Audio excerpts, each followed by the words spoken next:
قرآن قرآن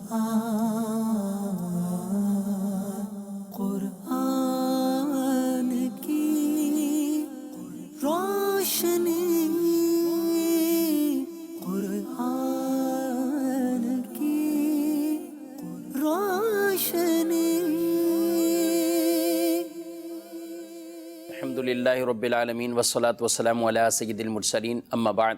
فاعوذ باللہ من الشیطان الرجیم، بسم اللہ الرحمن الرحیم۔ الصلاة والسلام علیکہ یا رسول اللہ وعلی آلک واصحابک یا حبیب اللہ۔ الصلاة والسلام علیکہ یا نبی اللہ وعلی آلک واصحابک یا نور اللہ۔ پیارے اسلام بھائیوں اور مدنی چینل کے ناظرین، سلسلہ شان نزول لے کر ایک بار پھر آپ کی خدمت میں حاضر ہیں۔ اللہ کریم رب العزت جل وعلا ہم سب کو قرآن مجید، فرقان حمید اور احادیث طیبہ کی تعلیمات کے مطابق زندگیاں گزارنے کی توفیق عطا فرمائے۔ ہمارے پیارے رسول مکرم صلی اللہ علیہ وآلہ وسلم کا فرمان مقدس علی شان ہے کہ جو شخص جمعہ کے روز میری ذات پر 100 مرتبہ درود پاک پڑھے، اللہ اس کی 100 حاجتیں پوری فرماتا ہے۔ اس میں سے 30 حاجتیں دنیا کی پوری فرماتا ہے اور 70 حاجتیں اس شخص کی اخروی اللہ پوری فرماتا ہے۔ سبحان اللہ، سبحان اللہ، سبحان اللہ۔ درود پاک پڑھنے کے کتنے فضائل ہیں کہ ہماری دنیاوی مشکلات بھی اس سے دور ہوتی ہیں، غموں سے چھٹکارا ملتا ہے، دکھ ہمارے سکھوں میں تبدیل ہو جاتے ہیں اور بیماریاں شفاؤں میں تبدیل ہو جاتی ہیں جب آدمی اخلاص کے ساتھ، محبت کے ساتھ نبی رحمت صلی اللہ علیہ وآلہ وسلم پر درود بھیجتا ہے تو اس خوش نصیب امتی کی دنیاوی پریشانیاں تو اللہ دور فرماتا ہے، لیکن ساتھ ساتھ آخرت کے اندر بھی اس کے درجات کو بلند فرماتا ہے اور آخرت کی بھی پریشانیوں، حاجتوں کو جو ہے وہ رب کعبہ اپنی رحمت سے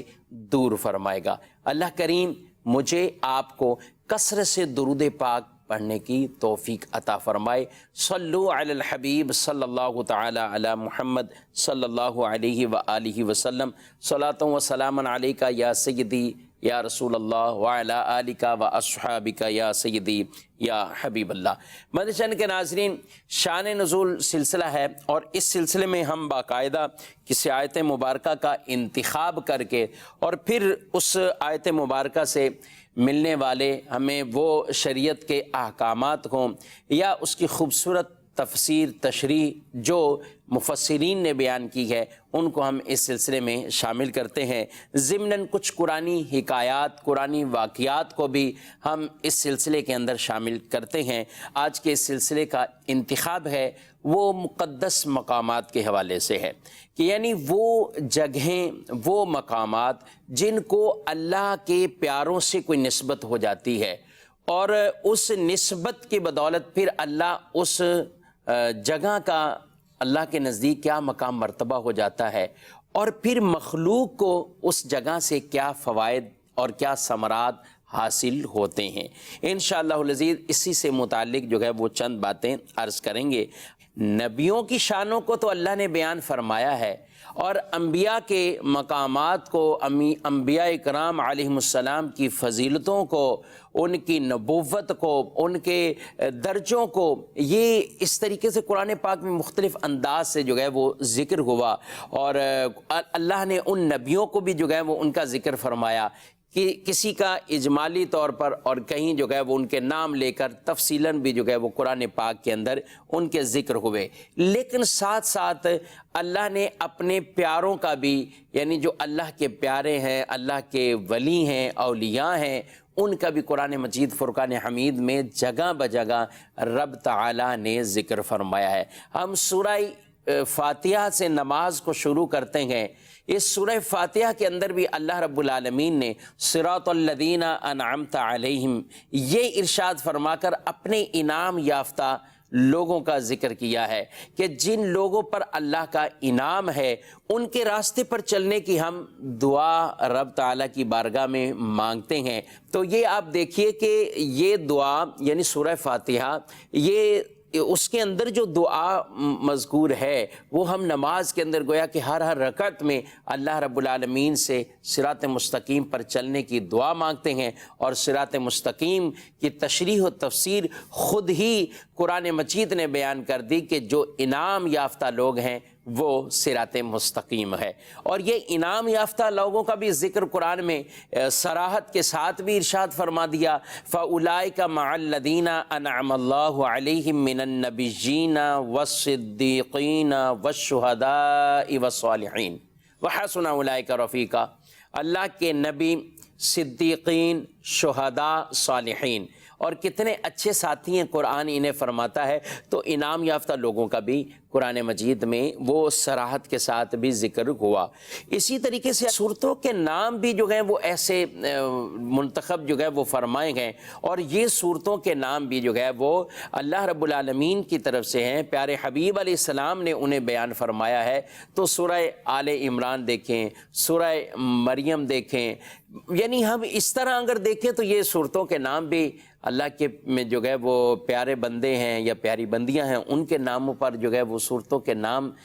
بھی موجود ہیں۔ ہم نماز پڑھتے ہیں تو سورہ فاتحہ میں گویا کہ بزرگوں کا ذکر اس انداز سے کرتے ہیں، تو جب تشہد میں بیٹھتے ہیں تو بھی بزرگوں کا ذکر کرتے ہیں، السلام علینا وعلی عباد اللہ الصالحین، یہاں بھی اللہ کے نیک بندوں کا ہم ذکر کرتے ہیں۔ تو اللہ کے پیاروں کا یہ ذکر کرنا، ان کی شانوں کو بیان کرنا، تو یہ اللہ رب العالمین کی ہی پیاری سنت ہے، یہ انبیاء کا بھی طریقہ ہے، اور یہ اولیاء کا خود صالحین کا یہ طریقہ ہے، وہ خود اپنے بزرگوں کی جو ہے وہ شانوں کو، ان مقامات کو جو ہے وہ بیان کرتے ہیں۔ قرآن پاک کی ایک سورہ، سورہ آل عمران، اس کا مختصر شان نزول، اور اس کے بعد ہم اس آل عمران کی طرف جو ہے وہ اس ایک عظیم واقعے کی طرف جو ہے وہ آگے بڑھیں گے، اور انشاءاللہ اس کا درس آج کے اس سلسلے میں، اس پروگرام میں سننے کی سعادت حاصل کریں گے۔ سورہ آل عمران میں اللہ رب العالمین ارشاد فرماتا ہے، بسم اللہ الرحمن الرحیم، ان اللہ اصطفى آدم ونوحا وآل ابراہیم وآل عمران علی العالمین۔ بے شک اللہ نے آدم اور نوح اور ابراہیم کی اولاد اور عمران کی اولاد کو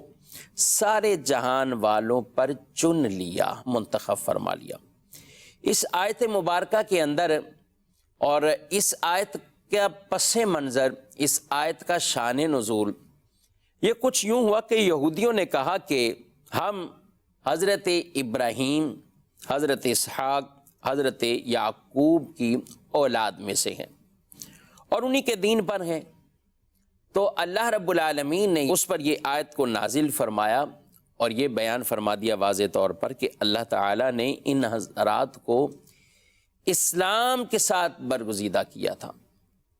اور اے یہودیو تم اسلام پر نہیں ہو، تمہارا یہ دعویٰ بالکل غلط ہے، اور تم اپنے اس دعوے کے اندر جو ہے وہ جھوٹے ہو۔ اب اس کے اندر اللہ رب العالمین نے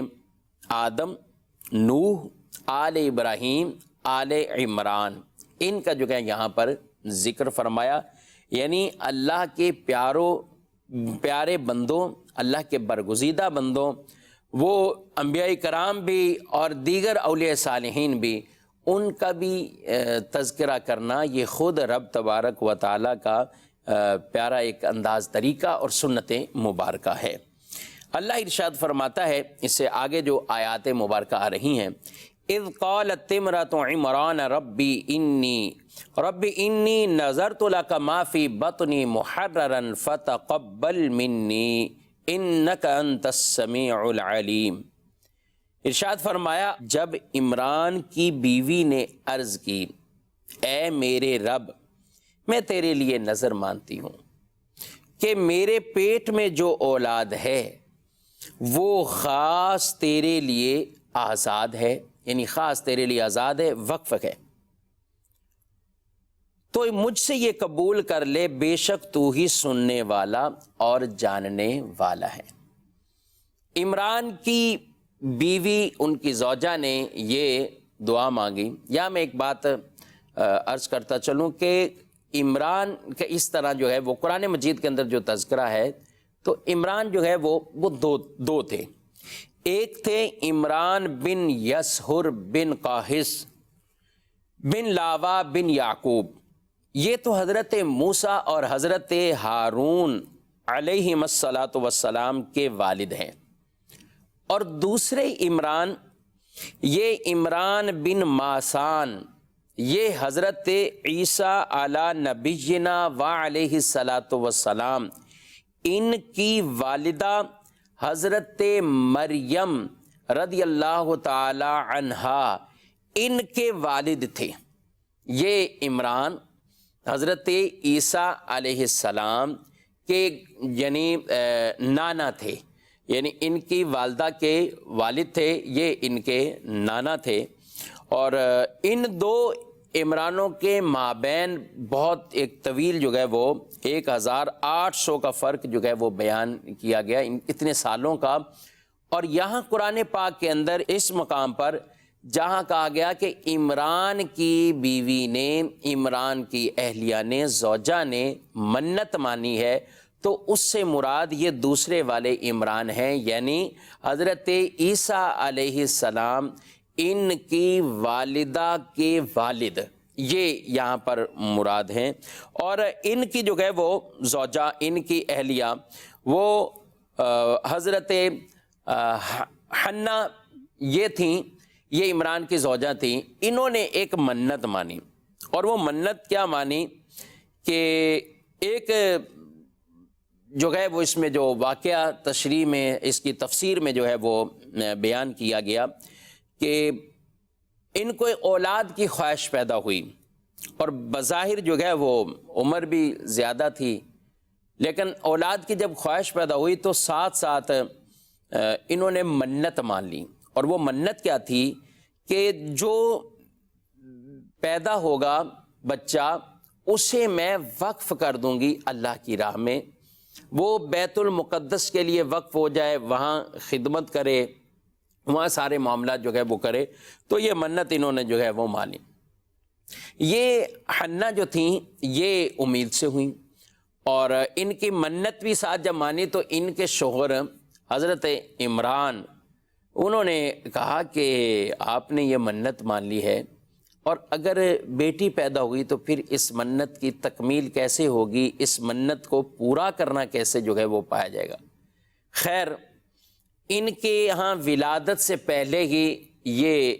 حضرت عمران جو گئے وہ یہ تو فوت ہو گئے، یہ انتقال کر گئے. اب ان کے یہاں جو بچہ پیدا ہوا تو وہ بیٹی پیدا ہوئی، اور وہ بیٹی بی بی مریم رضی اللہ تعالی عنہا، یہ ان کے ہاں جو ہے وہ ولادت ہوئی. تو اب انہوں نے جب دیکھا کہ یہ تو بیٹی پیدا ہوئی ہے تو اس پر ان کو افسوس ہوا. اس اعتبار سے افسوس نہیں ہوا کہ بیٹی پیدا ہوئی ہے، نہیں، مدنی چینل کے ناظرین یہ افسوس اس اعتبار سے تھا کہ میں نے تو اس چیز کی منت مانی تھی کہ میرے ہاں جو بچہ ہوگا اسے بیت المقدس کے لیے وقف کر دوں گی اور وہ وہاں خدمت کرے گا، لیکن بیٹی ہے تو لڑکی کے اور عورتوں کے کام وہ مردوں سے جدا ہوتے ہیں. جو ایک لڑکا باہر رہ کر خدمت جو ہے وہ کر پائے گا، ظاہر مسجد کے اندر آنا، مسجد کی خدمت کرنا تو وہ لڑکی نہیں کر پائے گی. اسی طور پر جو ہے وہ یہ افسوس تھا بیٹی کی ولادت پر، اس طور پر کہ بیٹی جو ہے وہ پیدا ہو اور اس پر افسوس کرنا یہ یوں نہیں تھا، اور مسلمانوں کا یہ شیوا بھی نہیں ہے. یہ کفار کا طریقہ تھا کہ جو بیٹیوں کی پیدائش پر وہ ناراض ہوتے تھے، بیٹیوں کی پیدائش پر جو ہے وہ دکھ کا اظہار کرتے. اور نبی پاک علیہ الصلاۃ والسلام جب مبعوث ہوئے آپ سے پہلے سے لوگوں کے یہ انداز چلتے ہوئے آ رہے تھے کہ معاذ اللہ ان بیٹیوں کو زندہ ہی درگور کر دیتے تھے، مار دیتے تھے. نبی رحمت صلی اللہ علیہ وآلہ وسلم دنیا میں تشریف لائے، آپ نے لوگوں کو اس گمراہیت سے نکالا، بھٹکے ہوئے لوگوں کو راہ راست پہ چلایا، یہ تعلیم آپ نے دی، بیٹیوں کا بھی مقام مرتبہ آپ نے بتایا، بیٹیوں کی پرورش پر فضیلتوں کو آپ نے بتایا، جہنم سے آزادی اور چھٹکارے کا آپ نے بتایا۔ ان بیٹیوں کی اچھی پرورش کر کے اور جو ذمہ داری ہے اس ذمہ داری کو نبھانے پر آپ صلی اللہ علیہ وسلم نے کتنی فضیلتوں کو بیان کیا ہے، اور آپ خود فرماتے ہیں کہ میں بھی بیٹیوں والا ہوں، بیٹیوں کو برا مت کہو، میں بھی بیٹیوں والا ہوں۔ تو آج بھی کسی کے ہاں بیٹی پیدا ہو تو یہ رنج نہیں کرنا چاہیے، یہ من جانب اللہ ہے، اللہ جسے چاہے بیٹے دے، جسے چاہے بیٹیاں دے، ہمیں یہی ہے رب کی رضا پہ ہم راضی رہیں، جو اللہ نے ہمارے لیے بہتر جانا اللہ نے ہمیں عطا فرمایا ہے، ہم اسی پر راضی رہیں اور رب کا شکر ادا کرتے رہیں۔ تو جب ان کے ہاں یہ ولادت ہوئی تو یہ ارشاد فرمایا فلما وضعتها قالت ربی انی وضعتها انثى واللہ اعلم بما وضعت وليس الذکر كالانثى وَإِنِّي سَمَّيْتُهَا مَرْيَمَ وَإِنِّي أُعِيذُهَا بِكَ وَذُرِّيَّتَهَا مِنَ الشَّيْطَانِ الرَّجِيمِ۔ کہا کہ جب عمران کی بیوی نے بچی کو جنم دیا تو اس نے کہا اے میرے رب، میں نے تو لڑکی کو جنم دیا ہے، حالانکہ اللہ بہتر جانتا ہے۔ جو اس نے جنا اور وہ لڑکا جس کی خواہش تھی اس لڑکی جیسا نہیں ہے، یعنی جو اسے عطا کی گئی، اور اس نے کہا کہ میں نے اس بچی کا نام مریم رکھا اور میں اسے اور اس کی اولاد کو شیطان مردود کے شر سے تیری پناہ میں دیتی ہوں۔ یہ دعا مانگی، اور مدشن کے ناظرین یہاں یہ والدین کے لیے بھی ایک تربیت کا بہت ایک اہم ترین جو ہے وہ اس میں مدنی پھول موجود ہے کہ اپنے بچوں کے لیے دعائیں کرنا یہ بھی ایک اولیاء کا طریقہ رہا ہے، اور ہماری تربیت یہی ہے، تعلیم یہی ہے، قرآن میں بھی یہی سکھا رہا ہے کہ اپنے بچوں کے لیے دعا کرنا کہ اللہ کریم ان بچوں کو شیطان کے شرور سے یہ محفوظ فرما لے، اپنی رحمت سے انہیں برائیوں سے جو ہے وہ بچا لے۔ یہ دعائیں ہمیں کرتے رہنا چاہیے۔ اب جب انہوں نے یہ دعا کی اور اس پر جو ہے وہ ان کو افسوس بھی ہوا اس طور پر کہ بیٹا ہوتا تو میں وقف کرتی، اب تو یہ لڑکی ہے تو میری منت کی اب جو ہے وہ یہ کیا سبیل ہوگی۔ بہرحال ارشاد فرمایا گیا آگے فَتَقَبَّلَهَا رَبُّهَا بِقَبُولٍ حَسَنٍ وَأَنبَتَهَا نَبَاتًا حَسَنًا وَكَفَّلَهَا زَكَرِيَّا كُلَّمَا دَخَلَ عَلَيْهَا زَكَرِيَّا الْمِحْرَابَ وَجَدَ عِندَهَا رِزْقًا۔ ارشاد فرمایا تو اس کے رب نے اسے اچھی طرح قبول کیا اور اسے خوب پروان چڑھایا، اور زکریا کو اس کا نگہبان بنا دیا۔ جب کبھی زکریا اس محراب میں یعنی ان نماز پڑھنے کی جگہ پر وہ جاتے تو اس کے پاس پھل پاتے، اور پھل کیسے ہوتے؟ تفسیروں میں یہ بیان کیا گیا کہ آپ جاتے تو سردیوں میں گرمی کے پھل اور گرمیوں میں سردی کے پھل۔ بی بی مریم رضی اللہ تعالی عنہ جو کہ حضرت عیسیٰ علی نبینا وعلیہ الصلاۃ والسلام ان کی والدہ محترمہ، ان کے اس محراب میں وہ پھل پاتے۔ تو جب یہ پھل انہوں نے دیکھے تو کیا کہا؟ قال یا مریم انا لکی ھذا، تو یہ کہنے لگے اے مریم یہ تمہارے پاس کہاں سے آتا ہے؟ قالت ہوا من عند اللہ، تو انہوں نے کہا کہ یہ تو اللہ کی طرف سے ہے۔ اور پھر کتنی خوبصورت ایک بات ارشاد فرمائی ان اللہ یرزق من یشاء بغیر حساب، اور اللہ جس کے لیے چاہے بغیر حساب کے اسے رزق عطا فرماتا ہے۔ اللہ اکبر، جسے چاہے بے شمار، پھر وہاں گنتی نہیں ہے، وہاں تعداد نہیں ہے، وہاں کچھ شمار ہی نہیں ہے، بے شمار رب اپنی رحمت سے انہیں رزق عطا فرماتا ہے۔ تو اب یہاں پر جو ہے وہ جب یہ معاملہ ہوا تو انہوں نے اس بیٹی کو لے جا کر علماء کے سامنے پیش کیا۔ بیت المقدس کے اندر علماء کرام جو ہے وہ موجود تھے اور ان کے ہاں اپنا یہ مسئلہ پیش کیا کہ میرے ہاں بیٹے کی ولادت نہیں ہوئی، بیٹی کی ہوئی ہے، منت میں نے بیٹے کی مانی تھی، اور اب اسی کو جو ہے وہ بیٹی کو ہی جو ہے وہ میں لے کر آئی ہوں، اور اس پر رب تعالیٰ کی یہ بشارتیں بھی ہوئیں کہ اللہ نے اسے قبول فرما لیا اور اچھا قبول فرمایا۔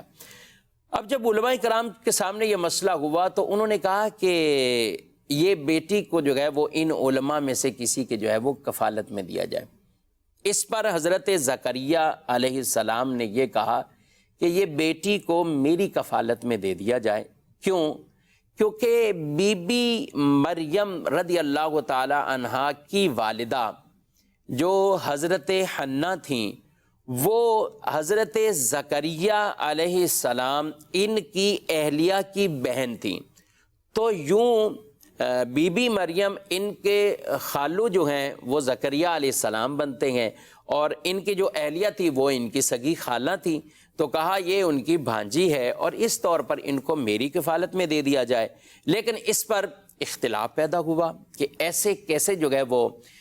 کفالت میں ایسے نہیں دیا جائے گا، یہ بلکہ اس کی قرآن اندازی کی جائے۔ قرآن ڈالا گیا، جب نام ڈالے گئے تو ان میں سے نام بھی حضرت زکریا علیہ السلام انہی کا نکل آتا ہے، تو یوں زکریا علیہ السلام کی کفالت کے اندر ان کو جو ہے وہ بی بی مریم کو جو ہے وہ دے دیا۔ اب قرآن مجید میں اس محراب جو حضرت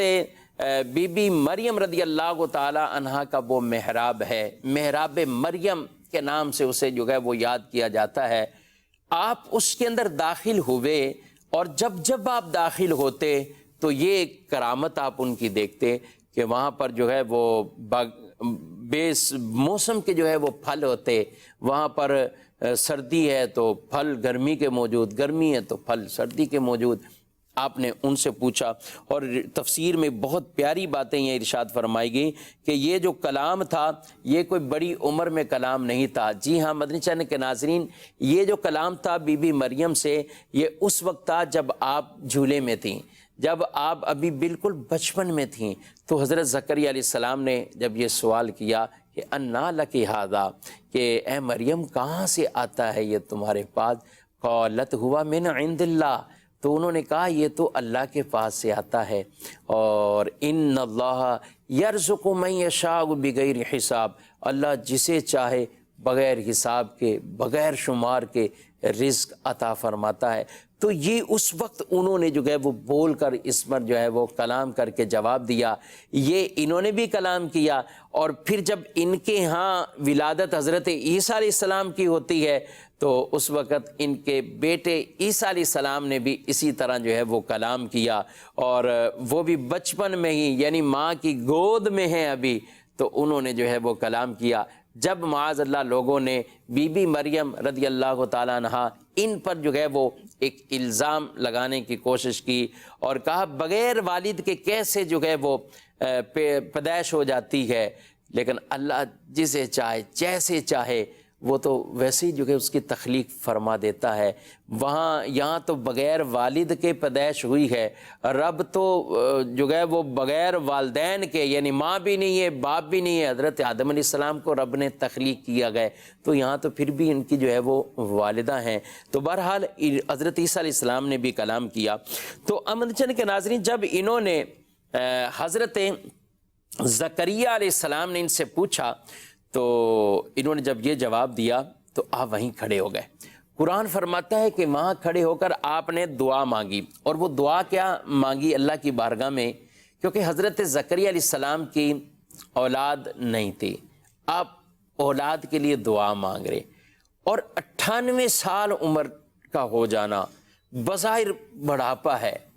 اسی طرح جو آپ کی اہلیہ ہیں وہ بھی جو ہے وہ بڑھاپے میں ہیں، تو اب آپ نے دعا مانگی، ہنالک دعا زکریا ربا، وہاں زکریا کھڑے ہو کر اللہ سے دعا مانگنے لگے، یعنی اس مقام کی قبولیت کو اور اس مقام کی شان جو ہے وہ دیکھیے بی بی مریم کے محراب کی، کہ ایک اللہ کے نبی کھڑے ہو کر وہاں دعا مانگ رہے ہیں، اور رب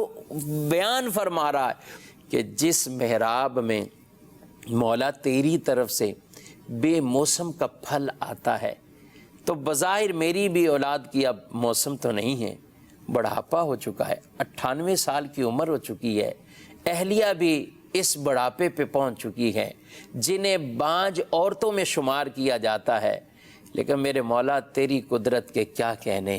تیری شانوں کے کیا کہنے، جب بے موسم کا پھل اس محراب میں تو بھیجتا ہے، عطا فرماتا ہے، تو بے موسم کی اولاد ہی مجھے عطا فرما دے۔ یعنی بظاہر ابھی اولاد کی کوئی موسم نہیں ہے اس بظاہر اسباب کے اعتبار سے، لیکن دعا وہاں مانگی گئی، اللہ اکبر، اللہ نے اس محراب مریم کی برکت سے ان کی دعا کو قبول فرمایا ہے، اور دعا کو قبول فرما کر وہ دعا قال ربی حب لی من لدنک ذریۃ طیبہ انک سمیع الدعاء، آپ نے وہاں کھڑے ہو کر جب یہ دعا مانگی ہے، اے میرے رب مجھے اپنی بارگاہ سے پاکیزہ اولاد عطا فرما، بے شک تو ہی دعا سننے والا ہے۔ یہاں بیان فرمایا گیا پاکیزہ، نیک، اچھی اولاد کی، صرف اولاد کی دعا یہ نہ مانگے، بلکہ مانگیں نیک اولاد کی دعا مانگے، اچھی اولاد کی دعا مانگے، عافیت سلامتی والی اولاد کی دعا مانگیں، نیکوکار ایمان والے ایسی ذریت کی جو ہے وہ دعا اللہ کی بارگاہ میں مانگے۔ تو انہوں نے دعا جو ہے وہ مانگی۔ اب کیا ہوا؟ فَنَادَتْهُ الْمَلَائِكَةُ وَهُوَ قَائِمٌ يُصَلِّي فِي الْمِحْرَابِ، تو فرشتوں نے انہیں ندا دی، آواز دی، اور وہ اپنی نماز کی جگہ کھڑے نماز پڑھ رہے تھے، یعنی وہ قیام کی حالت میں تھے اور نماز پڑھ رہے تھے، تو فرشتوں نے انہیں ندا دی، اور ندا دے کر کیا کہا؟ ان اللہ یبشرک بیحییٰ مصدقا بکلمۃ من اللہ وسیدا وحصورا ونبیا من الصالحین۔ ارشاد فرمایا فرشتوں نے آپ کو خوشخبری دیتے ہوئے، بے شک اللہ آپ کو یحییٰ کی خوشخبری دیتا ہے، جو اللہ کی طرف سے ایک کلمہ کی تصدیق کرے گا، اور وہ سردار ہوگا، ہمیشہ عورتوں سے بچنے والا، صالحین میں سے ایک نبی ہوگا۔ سبحان اللہ، اللہ رب العالمین نے دعا کو بھی قبول فرمایا، بیٹا بھی عطا فرمایا، بیٹا بھی نبی عطا فرمایا، اور یہ بشارتیں عطا فرما دیں کہ اللہ نے آپ کو وہ سید، وہ سردار رب تعالیٰ نے جو ہے وہ بیٹے کی خوشخبری عطا فرما دی ہے۔ سبحان اللہ، یہ وہ محراب مریم کی برکت ہے۔ بہت تفصیل سے آج اس بات کو جو ہے وہ آل عمران اور ضمن جو ہے وہ ان سب چیزوں کو ہم نے جو ہے وہ آج سنا اور اسے بیان کرنے کی کوشش کی۔ مین اس میں بہت ہی پیارا اور اہم نقطہ کہ جہاں جس جگہ کو اللہ کے پیاروں سے نسبت ہوتی ہے، مدرسہ کے ناظرین ذرا غور کیجئے، جہاں پر بی بی مریم ابھی ٹھہری ہوئی ہیں اور جو ان کی عبادت گاہ ہے، جہاں نماز پڑھیں، تو اس جگہ کو ایسی فضیلت حاصل ہو جائے تو آپ بتائیں جہاں اللہ کے پیارے آرام کر رہے ہوں، اس جگہ کا مقام مرتبہ جو ہے وہ کتنا ہو جاتا ہے۔ تو مزارات اولیاء یا مزارات انبیاء، یہاں اللہ کے پیارے وہ جس جگہ پر ان کا جسم مبارک آرام فرما رہا ہے، یہ جگہیں بھی بڑی برکت والی ہوتی ہیں۔ ان جگہوں کی شان، ان جگہوں کی رفعت بھی بہت بلند اور بالا ہوتی ہے۔ رب تعالیٰ ان کے صدقے ہماری حاجتوں کو، دعاؤں کو قبول فرماتا ہے۔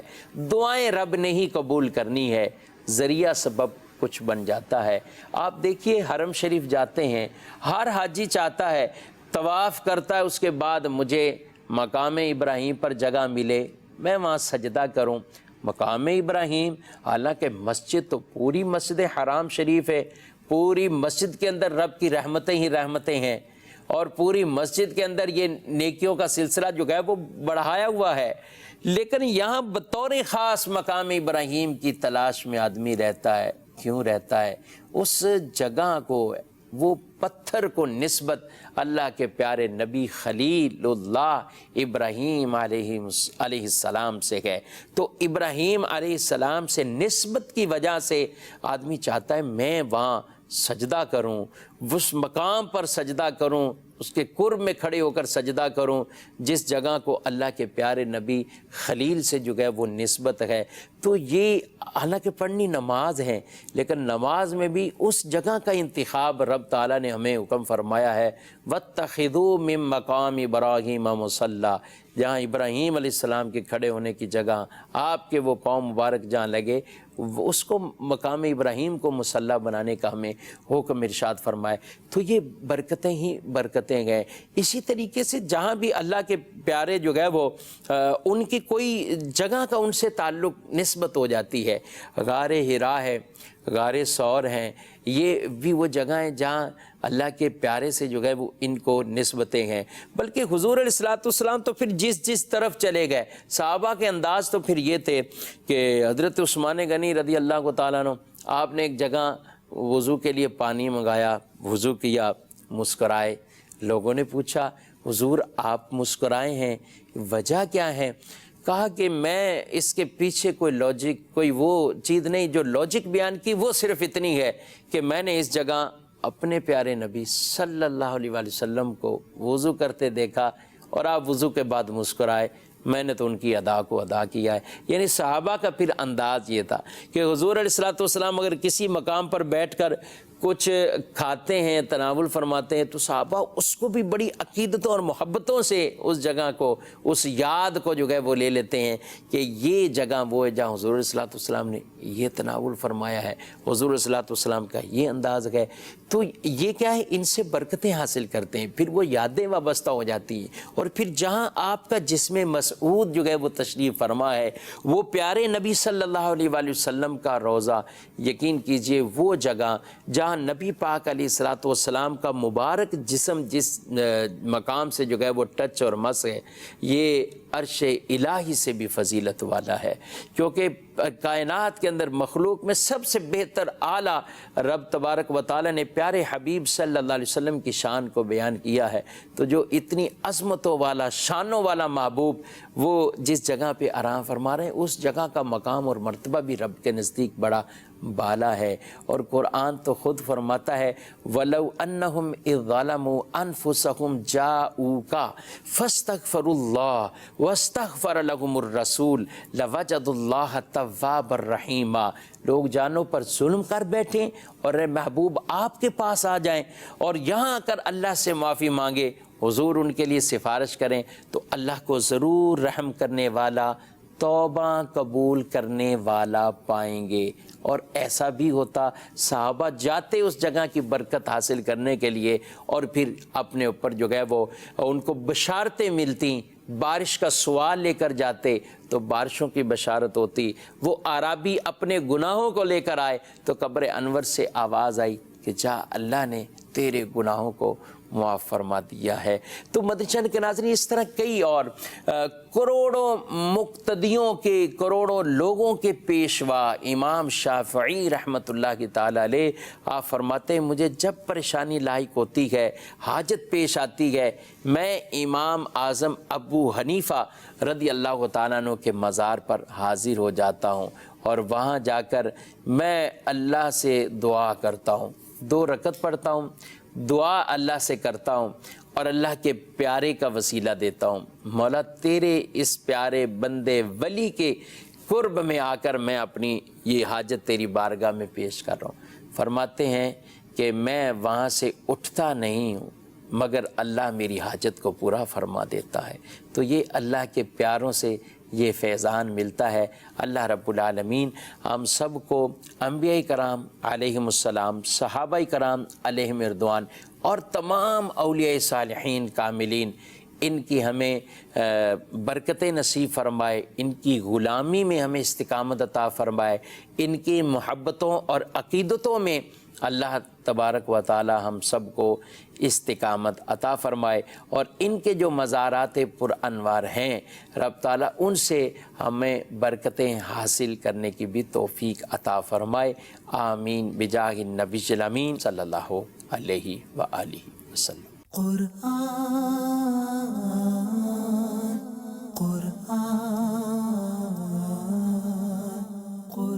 قرآن کی